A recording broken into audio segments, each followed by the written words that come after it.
ওর হাতটা ধরে যখন আমি প্রথম বাড়ি থেকে বেরিয়ে আসি, তখন আমার মেয়ে ছিল পেটে। ঠিক এই মাসেই এত গরমের মধ্যে কলকাতায় একটা ছোট্ট রুমে, যেটা একটা গেস্ট রুম পেশেন্টদের, সেখানে থেকেই আমার প্রথম ছোট্ট সংসার শুরু। আস্তে আস্তে ঘরে এখন এমন কোনো জিনিস নেই যেটা নেই, সব কিছু আস্তে আস্তে করেছি যতটুকু আমরা এদিক ওদিকে নিয়ে গিয়ে সামলাতে পারবো। হয়তো তার থেকে বেশিও কিছু কেনা হয়ে গেছে। তারপর এই ছোট্ট সংসার আস্তে আস্তে বড় হতে দেখলাম, মেয়ে বড় হলো। তবুও কলকাতায় প্রথম কারণ ছিল যাওয়া, যাতে আমার নর্মালে বাচ্চা হয়। এটা আর্মি হসপিটালে চেষ্টা করা হয় বেশি পরিমাণে, যাতে নর্মালে ডেলিভারিটা করানো হয়।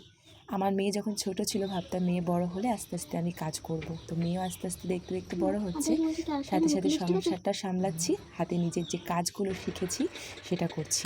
এখনই যে আমি যে কাজগুলো করছি, একসময় হয়তো এতটা কাজ করতে পারতাম না।